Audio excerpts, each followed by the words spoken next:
بسم الله الرحمن الرحيم.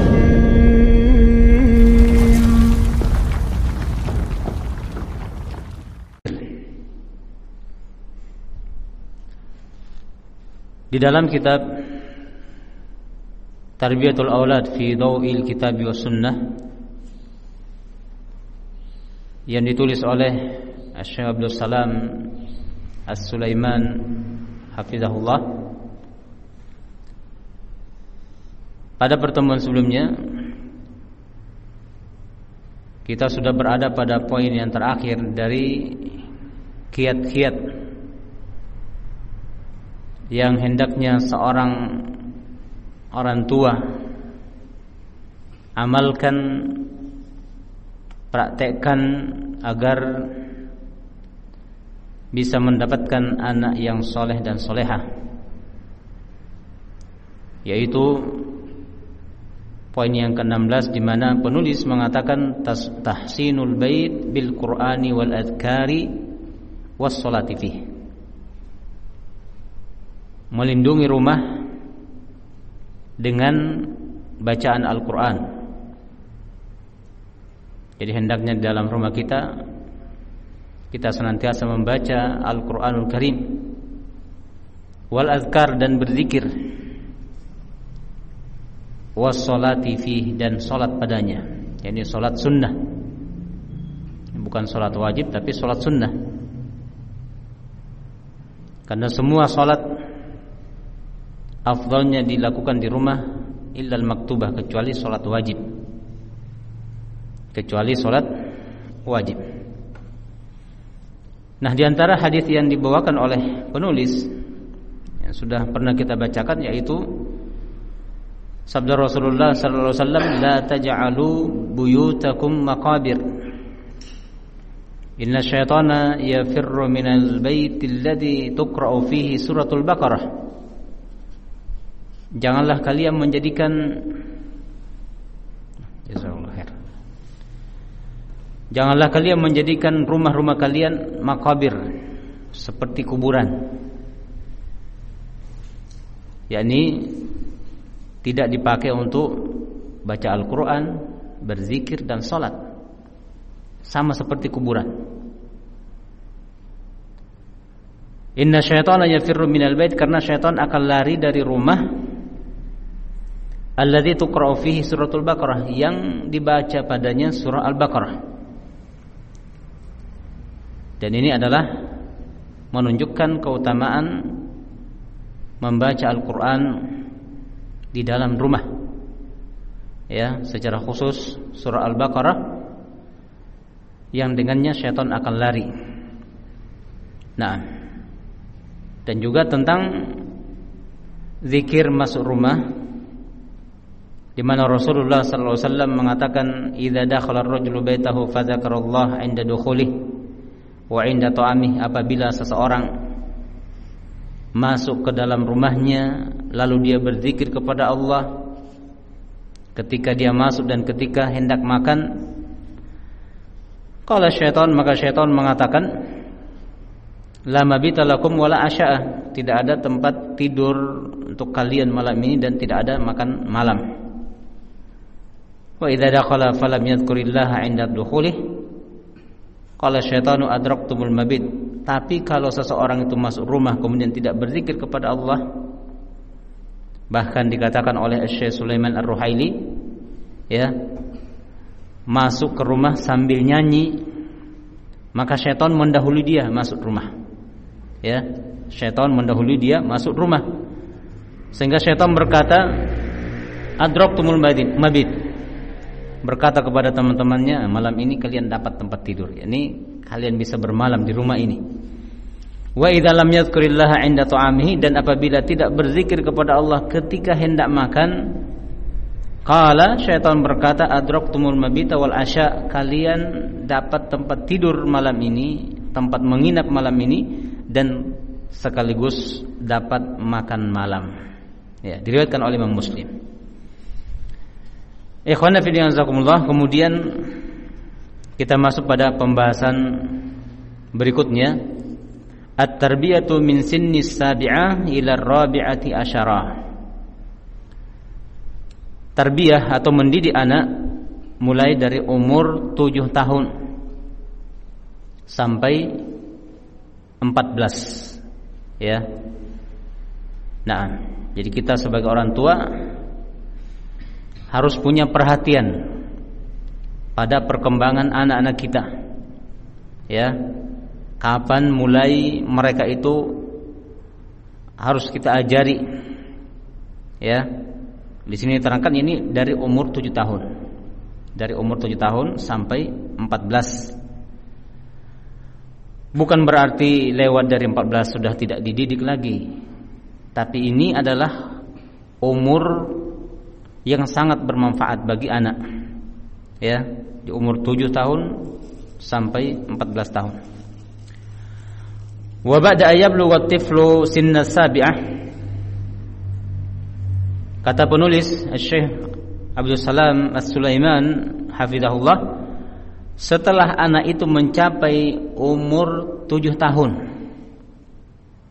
Setelah anak mencapai umur 7 tahun, wa hadha sinnu ahsanu wa akhsabu fataratit tarbiyah. Dan umur ini adalah umur yang paling bagus dan paling subur untuk anak itu dididik, ya, untuk anak itu dididik. Wa huwa sinnu adh-dhahabiyyu lit-ta'allumi wa bi khassatil hifdzi. Dan umur 7 tahun adalah umur keemasan, ya, bagi anak. Umur keemasan bagi anak untuk belajar secara khusus menghafal, ya, secara khusus menghafal. Nah, li khuluwi qalbihi minasyawagil wal afkar, karena anak yang masih berumur 7 tahun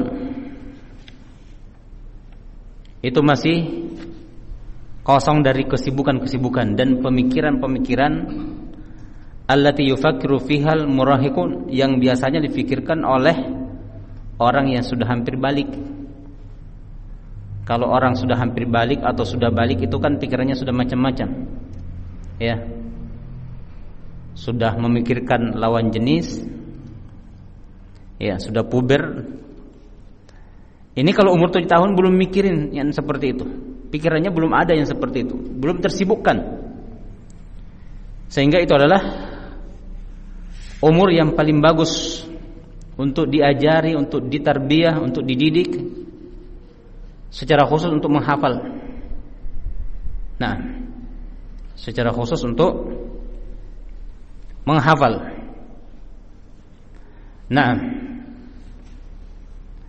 Al-Imam Asy-Syafi'i rahimahullah, beliau hafal Al-Quran itu pada umur 7 tahun, ya, pada umur 7 tahun. Nah, Imam Asy-Syafi'i. Wa qad harrasa an-nabiy sallallahu alaihi wasallam ala ta'limi sigari sahabah wa hum fi hadhihi al-marhalah. Dan sungguh Nabi kita sallallahu alaihi wasallam punya semangat untuk mengajari para sahabat yang masih kecil,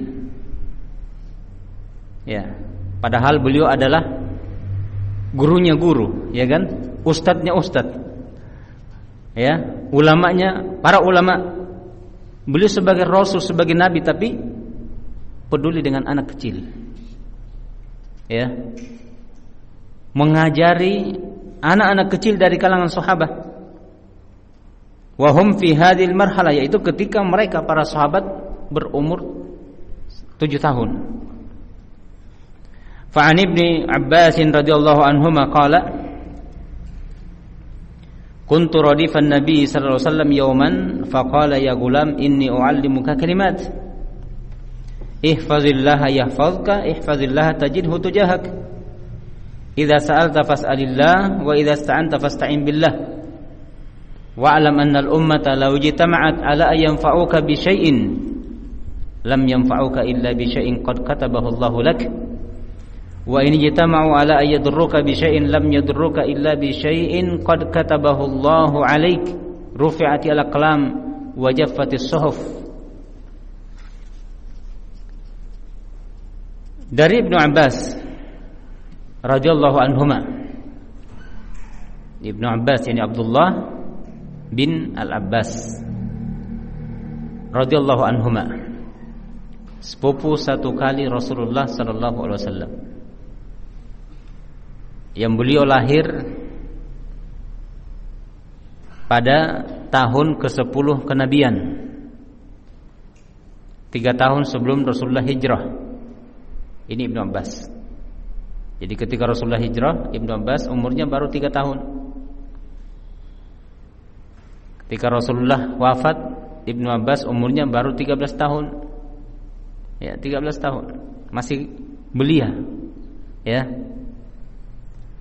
Nah, beliau menceritakan tentang kebersamaan beliau dengan Rasulullah sallallahu alaihi wasallam. Kuntu radifan Nabi sallallahu alaihi wasallam yauman. Dulu pada suatu hari Nabi sallallahu alaihi wasallam membonceng aku, dibonceng. Ya. Bukan pakai kendaraan, pakai tunggangan. Ya. Ibnu Abbas dibonceng oleh Rasulullah. Faqala,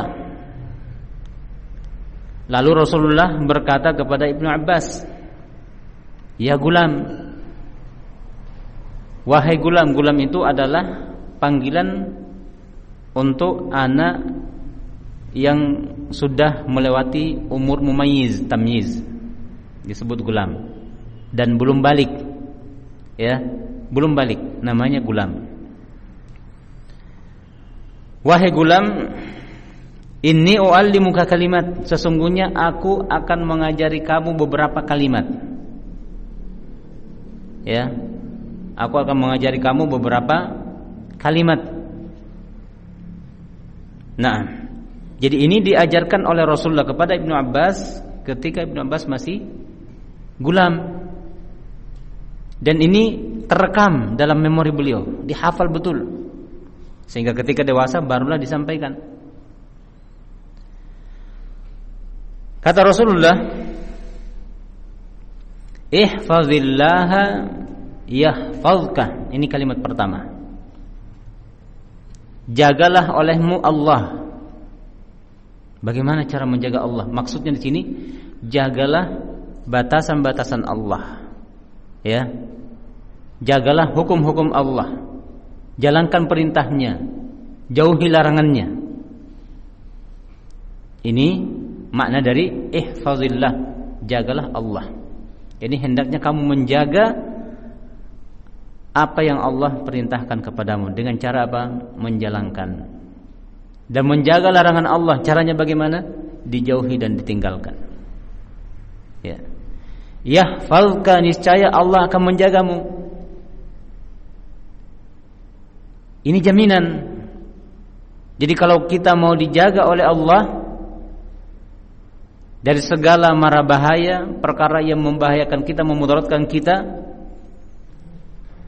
yang membuat kita sakit dan seterusnya, tentu kita dituntut untuk menjaga batasan-batasan Allah, hukum-hukum Allah Subhanahu wa taala. Kalimat yang kedua, kata Rasulullah, ihfazillaha tajidhu tujahak. Jagalah Allah, maknanya seperti tadi yang sudah kita ungkapkan. Tajidhu tujahak, kamu akan mendapati Allah di hadapan kamu. Jadi kapan kamu butuh bantuan dari Allah, Allah akan membantu. Kapan kamu menghadapi kesulitan, kesusahan, Allah akan memberikan solusi, akan memberikan makhraj, jalan keluar. Kalimat yang ketiga kata Rasulullah, idza sa'alta fas'alillah. Apabila kamu meminta, mintalah kepada Allah. Jadi permintaan yang sifatnya tidak ada yang mampu memberi kecuali Allah. Minta rezeki, Minta kepada Allah Subhanahu wa taala. Karena Allah adalah Ar-Razzaq, Maha banyak memberi rezeki. Bukan Ar-Razik. Kalau Ar-Razik pemberi rezeki, ini Ar-Razzaq, isim mubalaghah. Maha banyak memberi rezeki. Saking banyaknya rezeki Allah, Allah katakan wa in ta'udu ni'matallahi la tuhsuha. Kalau kalian mau menghitung-hitung nikmat Allah Subhanahu wa taala, kalian tidak bisa menghitungnya. Nikmat bernafas, ya kan? Nikmat nafas saja, kalau kita seandainya dibebani oleh Allah untuk membayar 1 rupiah saja sekali nafas, 24 jam sudah berapa kali bernafas kita? Itu sudah harus dibayar berapa? Tapi Allah tidak tuntut itu, tidak menyuruh kita membayarnya. Bagaimana mungkin kita bisa bayar? Hitung saja tidak bisa, ya kan?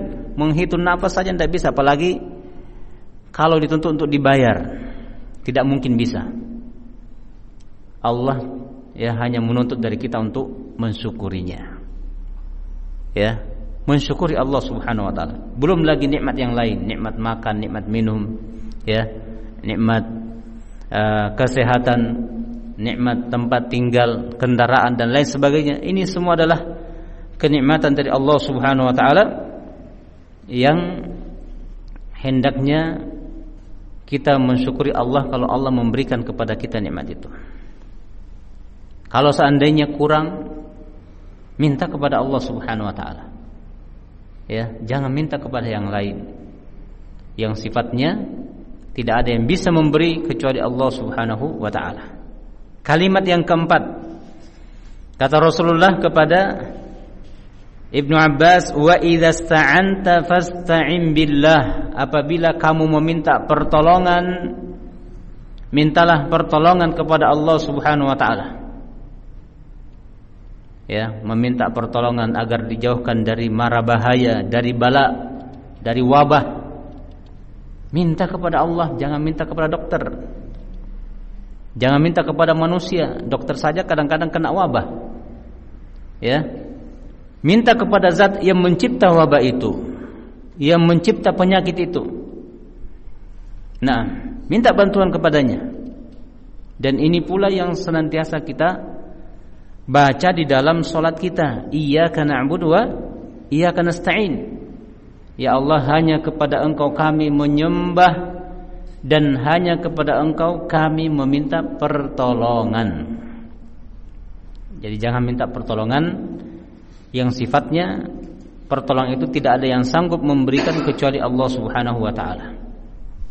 Termasuk kita minta pertolongan kepada Allah agar Allah menolong kita, membantu kita bisa menjalankan ibadah, bisa menegakkan salat 5 waktu. Itu butuh pertolongan dari Allah Subhanahu wa taala. Karena kalau Allah tidak tolong kita, Allah tidak bantu kita, ya, sebagaimana banyak kaum muslimin tidak dibantu oleh Allah untuk hadir di masjid salat berjamaah, mereka dengar azan tapi ya sekedar dengar. Ya, seolah-olah itu adalah panggilan biasa. Hayya 'alas shalah, hayya 'alal falah. Tidak digubris. Padahal itu adalah panggilan untuk apa? Menghadiri salat berjamaah. Jadi kita minta bantuan kepada Allah Subhanahu wa taala agar membantu kita, menolong kita, ringan di dalam menjalankan ibadah, ringan di dalam menegakkan salat, tidak menjadikan salat ini sebagai beban. Orang yang menjadikan ibadah salat sebagai beban ketika dia sibuk kerja, ya, sementara sibuk-sibuknya kerja, mau menyelesaikan pekerjaannya, tugasnya, ya, setelah maghrib azan isya, mungkin dia ngomel azan lagi, ya kan? Subhanallah. Padahal kesibukan dia itu hendaknya dia jadikan sebagai waktu untuk mengisi kesempatan sebelum masuk waktu isya, salat isya. Ya, karena kalau di masjid kan agak lama dia nunggu. Setelah maghrib nunggu di masjid umpamanya. Sementara kalau dia pulang ada yang dia bisa kerja, dia bisa selesaikan. Nah, waktu itu dia gunakan untuk menunggu waktu sholat berikutnya sebenarnya. Ya, jadi begitu adzan Isya bergegas pergi ke masjid untuk menjalankan ibadah kepada Allah, sholat Isya. Nah, kemudian kalimat yang kelima yang Rasulullah ajarkan kepada Ibnu Abbas radhiyallahu anhuma, wa'lam annal ummata law ijtama'at ala an yanfa'uka bi syai'in lam yanfa'uka illa bi syai'in qad katabahu Allahu laka.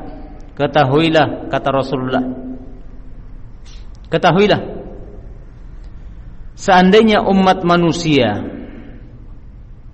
bersatu padu, berkumpul semuanya untuk memberikan manfaat kepadamu, membela kamu,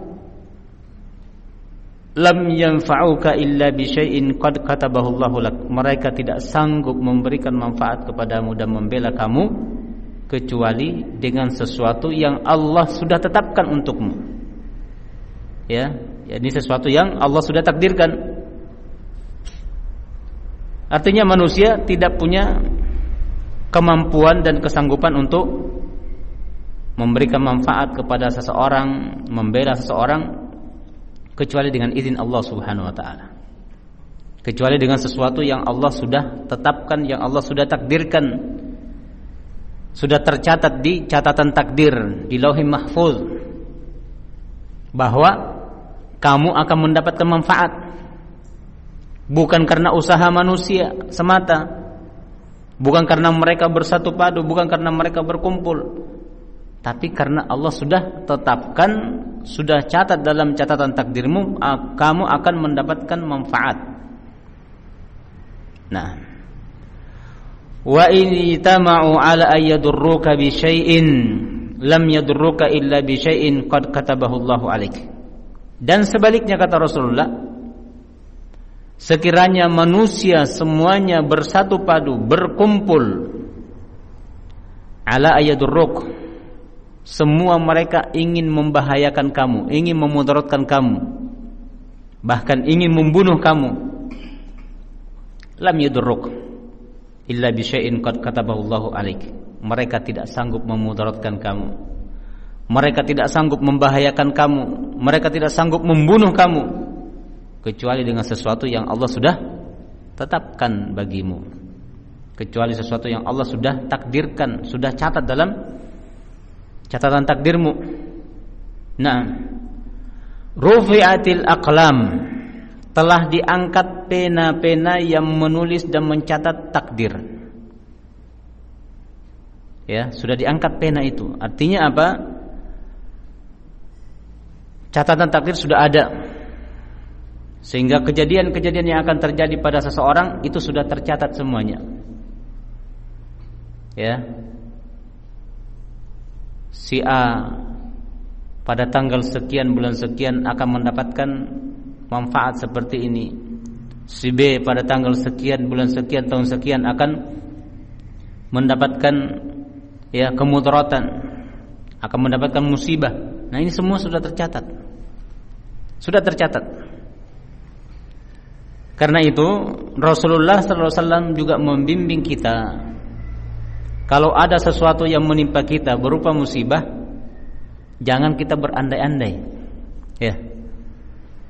Jangan kita mengatakan law fa'altu kadza lakana kadza wa kadza. Seandainya saya begini, maka tidak begini, tidak begini. Contoh, kalau kita naik motor kemudian nabrak. Ya. La qadarullah, ya. Ini sebagai contoh saja. Nabrak. Ya. Ketika nabrak itu oleh syaitan itu diberikan bisikan-bisikan, ya, sehingga ngomong, oh seandainya saya belok kiri sedikit tidak nabrak, atau seandainya saya belok kanan sedikit tidak nabrak. Akhirnya kita berandai-andai. Nah, ketika kita berandai-andai seperti itu sudah masuk dalam pengaruh syaitan. Ya. Akhirnya kita menyesal terus. Dan ketika kita berandai, apakah bisa ditarik ke belakang kemudian tidak terjadi tabrakan? Kan tidak. Artinya tidak ada gunanya. Kalau kita berandai-andai, seandainya saya belok kanan sedikit, itu tidak akan terjadi. Tidak ada gunanya, tidak ada manfaatnya. Karena itu tinggalkan. Terus bagaimana caranya? Rasulullah membimbing dengan mengatakan qadarullah wa ma syaa fa'ala. Ini sudah Allah takdirkan. Dan apa yang Allah kehendaki pasti terjadi. Itu saja. Kita serahkan kepada Allah. Jangan berandai-andai. Seandainya begini akan terjadi begini. Ya. Nah. Sama pemain bola itu kalau tidak gol, berandai-andai, banyak berandai. Seandainya dibawa ke sana, baru tendang ke sini, gol. Iya. Itu andai. Dan tidak mungkin terjadi. Seandainya kata andai itu bisa terjadi, maka Nabi Adam bisa hidup kembali, ya kan? Rasulullah bisa hidup kembali. Seandainya Nabi Adam masih hidup sekarang, kita bisa ketemu dengan beliau, kemudian dihidupkan betul oleh Allah. Tapi tidak mungkin terjadi itu. Nah, jadi sesuatu yang Allah sudah takdirkan akan menimpa kita, walaupun semua orang berusaha menghindarkan kita dari musibah itu, mereka tidak sanggup. Sudah berusaha mau menyelamatkan, ya. Tapi Allah sudah tetapkan pasti terkena, ya pasti terkena, tidak bisa menghindari. Ini adalah kewajiban apa? Mengimani takdir Allah Subhanahu wa taala. Dan tidak semua orang diberikan ya kenikmatan ini, beriman kepada takdir. Tidak semua. Bahkan sebagian kaum muslimin menolak takdir itu sendiri. Bahkan menuduh takdir itu apa? Kejam. Ya kan? Padahal takdir itu ketetapan dan ketentuan dari Allah Subhanahu wa taala. Ya. Nah, apa yang menimpa Anda itu biasanya penyebabnya adalah dari Anda sendiri. Nah, dari Anda sendiri. Zaharal fasadu fil barri wal bahri bima kasabat aydin nas. Telah nampak kerusakan di darat dan di laut. Kenapa? Rusak. Terjadi gempa, terjadi longsor dan lain sebagainya karena perbuatan tangan-tangan manusia. Ya. Daerah-daerah yang sering terkena gempa ataukah bencana, kalau kita perhatikan itu adalah tempat-tempat maksiat. Ya. Banyak kedurhakaan yang dilakukan oleh manusia di situ. Banyak perbuatan kekufuran bahkan kesyirikan. Sehingga Allah menimpakan kepada mereka musibah. Jadi pena-pena pencatat takdir itu sudah terangkat, wajaffatis suhuf, dan lembaran-lembaran catatan takdir itu sudah kering. Lembaran-lembaran catatan takdir sudah kering, artinya takdir sudah tercatat semuanya, ya. Nah, dan takdir ini Allah tetapkan 50.000 tahun sebelum Allah mencipta langit dan bumi. Ya. 50.000 tahun sebelum Allah mencipta langit dan bumi. Ketika itu Allah mencipta al-qalam, pena. Lalu Allah mengatakan, "Uktub." Tulislah. Maka pena ini bertanya, "Madza aktub ya Rabb? Apa yang akan aku tulis wahai Rabb?" Maka Allah berfirman kepadanya, "Uktub ma huwa kainun ila yaumil qiyamah." Tulislah, catatlah apa yang akan terjadi sampai hari kiamat. Maka sejak itu pena ini mencatat semua takdir apa yang akan terjadi. Itu 50.000 tahun sebelum diciptakannya langit dan bumi. Berarti manusianya jangan dibayangkan di mana. Langit dan buminya saja belum dicipta. Ya, itu 50.000 tahun sebelum Allah mencipta langit dan bumi. Takdir sudah ditetapkan. Sehingga kata Rasulullah tadi, pena sudah diangkat, lembaran-lembaran catatan takdir sudah kering. Karena memang sudah lama sekali dicatat itu. Ya. Hadis ini diriwayatkan oleh Al-Imam At-Tirmidzi dan beliau mengatakan hadza haditsun hasanun sahih. Ini adalah hadis hasan sahih. Nah, ini hadzal haditsul azim alladzi yaqulu anhu Ibnu Rajab rahimahullah. Hadis yang agung ini yang oleh Ibnu Rajab rahimahullah telah berkata tentangnya, hadzal haditsu yatadammanu wasaya 'azimah wa qawaida kulliyatan min ahammi umuriddin. Ibnu Rajab mengatakan hadis ini hadisnya Ibnu Abbas tadi mengandungi wasiat-wasiat yang agung. Ya, mengandungi wasiat-wasiat yang agung dan kaidah-kaidah yang menyeluruh min ahammi umuriddin, yang termasuk perkara agama yang paling penting. Ya, perkara agama yang paling penting. Di dalamnya terdapat tauhid, di dalamnya terdapat tawakal, di dalamnya terdapat keimanan kepada takdir. Subhanallah, ini satu hadis diajarkan oleh Rasulullah kepada siapa? Ibnu Abbas ketika beliau masih kecil, masih gulam, belum balik. Ya, belum balik. Allamahu Ibnu Abbas radhiyallahu anhuma wa huwa gulamun lam yablugh al-hilm haitsu innahu wulida qabla al-hijrah bi 3 sinin. Rasulullah mengajari Ibnu Abbas radhiyallahu anhuma ketika Ibnu Abbas masih gulam, yakni belum mencapai umur balik. Di mana Ibnu Abbas lahir 3 tahun sebelum hijrah. Ya, 3 tahun sebelum hijrah seperti yang sudah kita sampaikan tadi. Nah, wa qad 'allama an-nabiy sallallahu alaihi wasallam al-Hasan du'a al-qunut. Dan Nabi sallallahu alaihi wasallam mengajari cucunya yaitu Al-Hasan bin Ali bin Abi Thalib doa kunut.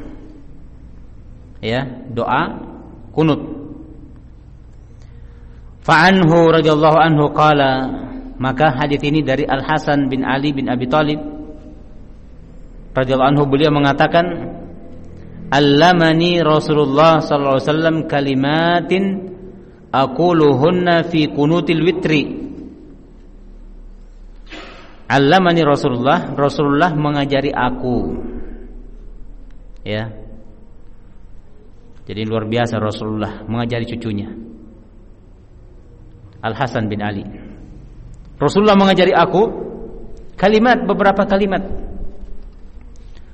Aquluhunna fi qunutil witir, yang aku baca ketika kunut witir.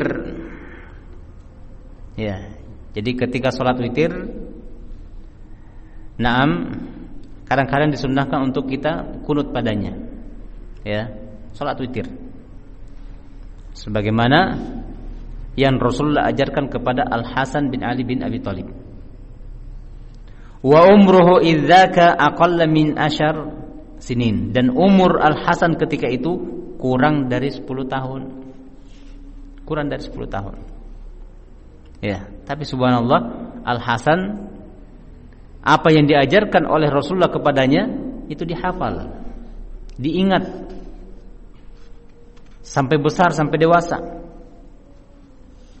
Nah, li'annahu wulida sanata 3 minal hijrah, karena Al-Hasan ini lahir pada tahun ketiga Hijriah. Al-Hasan lahir pada tahun ketiga Hijriah. Nah,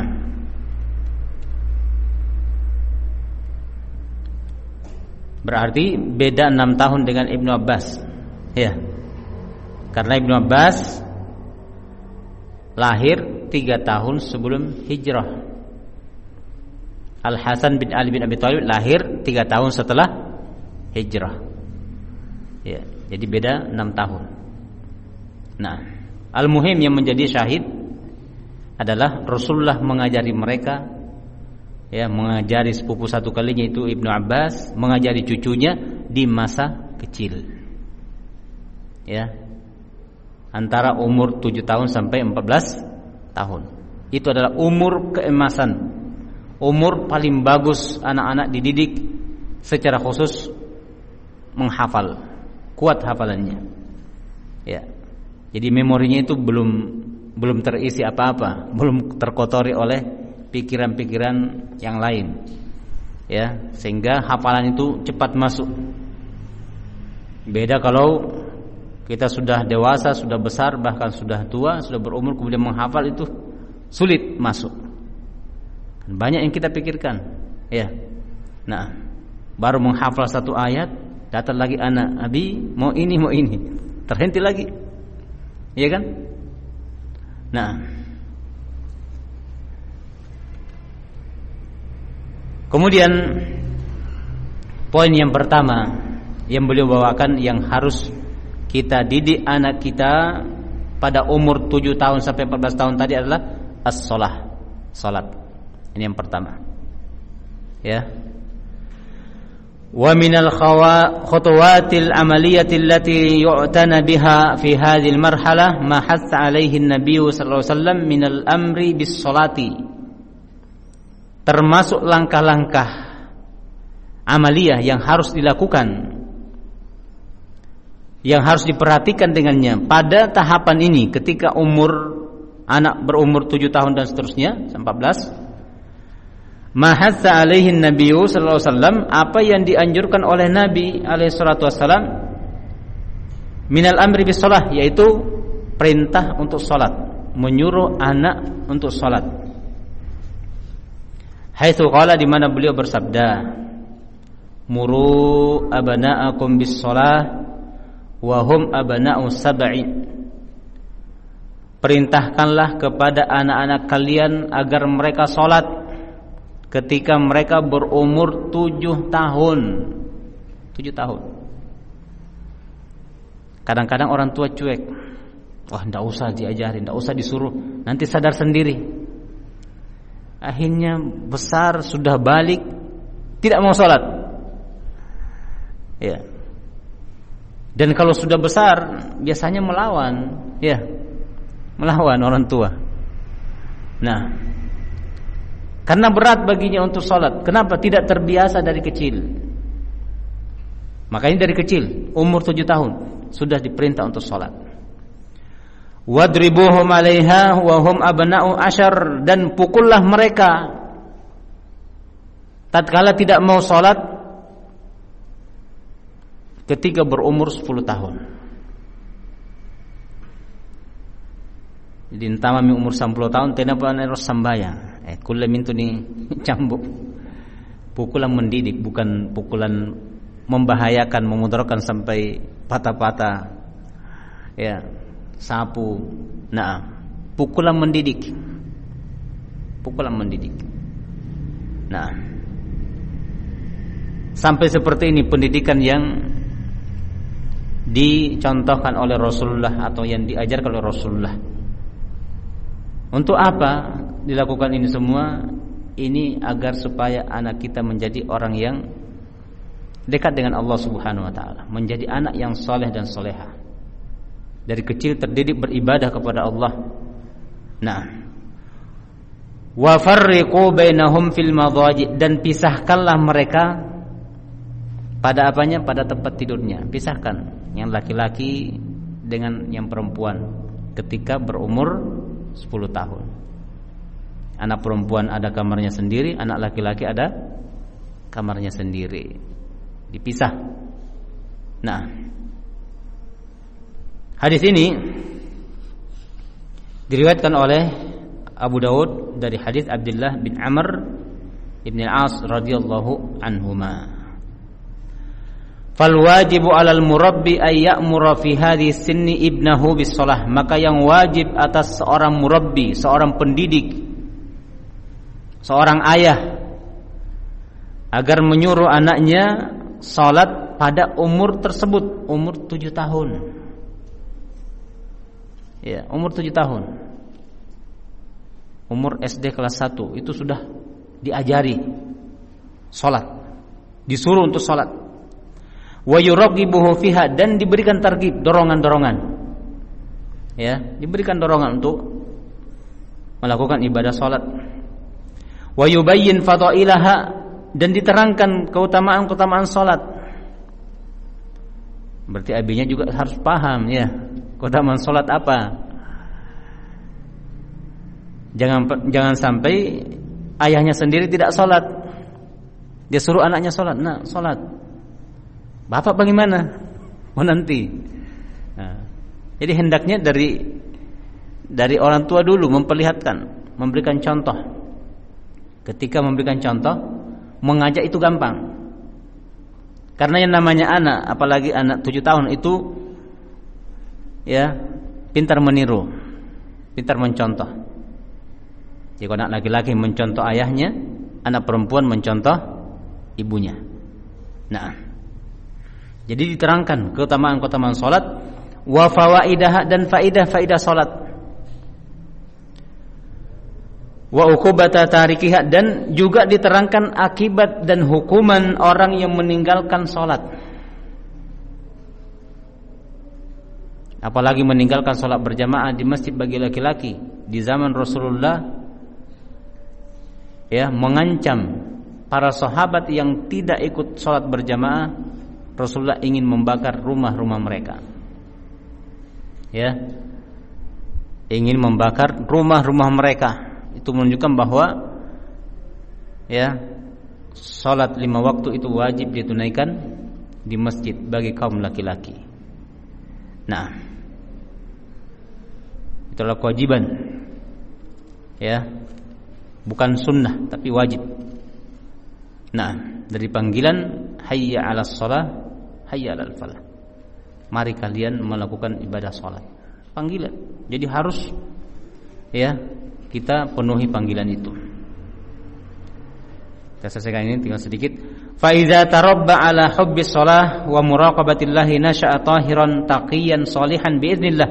Kalau anak itu terdidik di atas kecintaan kepada salat dan selalu merasa diawasi oleh Allah, maka dia akan tumbuh dalam keadaan bersih, bertakwa dan soleh dengan izin Allah Subhanahu wa taala.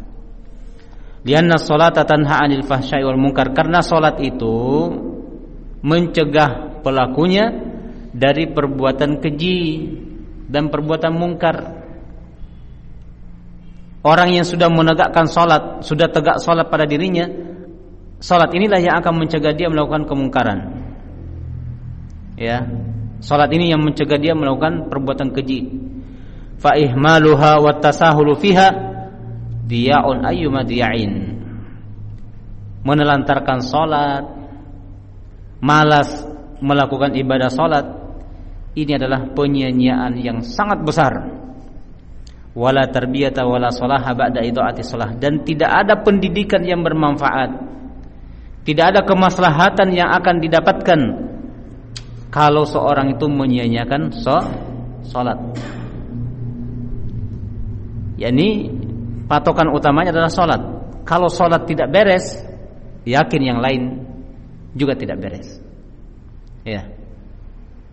Nah, kalau salat disia-siakan, maka yang lainnya lebih disia-siakan.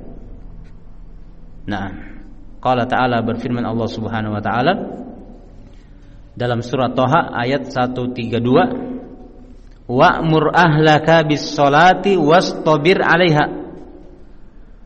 Perintahkanlah kepada keluargamu agar salat. Wastabir 'alaiha, dan bersabarlah di atasnya. Jadi Allah memerintahkan kepada kita sebagai kepala rumah tangga, sebagai suami, sebagai ayah, agar kita suruh istri dan anak-anak kita untuk salat dan bersabar di atasnya. Karena kadang-kadang disuruh satu kali belum bergerak. Ya, apalagi anak-anak waktu subuh membangunkannya susah. Sudah dibangunkan, ya bangun, duduk, begitu kita tinggalkan, baring lagi. Ambil lagi selimutnya, tutup dengan bantal telinganya. tambah enak tidurnya. Ya. Harus sabar. Nah, karena Allah juga perintahkan wastabir 'alaiha, sabarlah di atasnya. Nah, sebagai orang tua, sebagai ayah atau sebagai suami harus bersabar, ya, memerintahkan ibadah salat kepada anggota keluarganya. Alhamdulillah kita selesai dari poin yang pertama, yaitu ya, kita didik anak kita pada umur 7 tahun untuk salat. Ya, untuk salat. Masuk umur 10 tahun kalau tidak salat dipukul, pukulan yang mendidik. Bukan pukulan yang membahayakan, memudaratkan sampai tidak bisa berdiri. Ya kan? Jadi pukulan mendidik. Nah, wallahu a'lamu bis-shawab. Sebelum kita tutup, kalau ada yang mau ditanyakan silakan.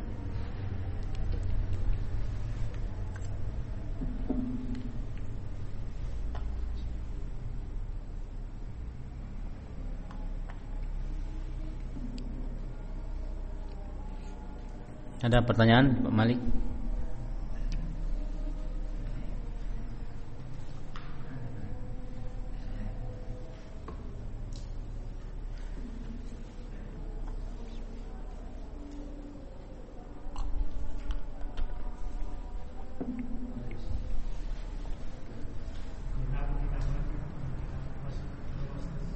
Ya.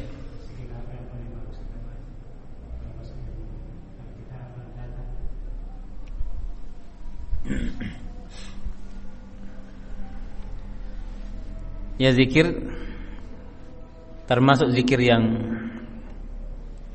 diperintahkan atau dituntunkan oleh Rasulullah untuk kita baca adalah memberi salam. Memberi salam. Ya. Kalau di dalam rumah ada orang,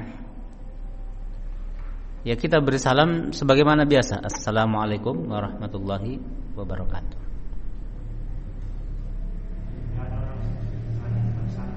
Ya. Kalau tidak ada orang, assalamu alayna wa ala ibadillahis sholihin. Assalamu alayna, semoga keselamatan atas kami, wa ala ibadillahis sholihin, dan keselamatan atas hamba-hamba yang soleh. Karena bisa jadi dalam rumah kita ada makhluk halus, ya kan? Nah, jadi kita doakan kalau dia soleh, ya kita doakan keselamatan. Nah, itu kalau tidak ada orang di dalam rumah, tetap ada zikirnya. Ya. Oh, bagaimana cara memberi salam ini biar kita beri salam tidak ada yang menjawab? Ya, lain juga lafadznya. Assalamu alayna wa ala ibadillahi as-sholihin. Kalau ada anak, ada istri, assalamualaikum warahmatullahi wabarakatuh, seperti biasa. Nah, ini. Jadi sekalipun kita masuk ke rumah sendiri, ya harus memberi salam, ya kan? Tidak mesti masuk di rumah orang lain kita memberi salam, masuk rumah sendiri. Karena itu kandungannya doa, zikir yang adalah kandungannya doa. Doa keselamatan. Keselamatan dunia akhirat. Doa untuk mendapatkan rahmat dari Allah, berkah dari Allah Subhanahu wa taala, itu kalau lengkap.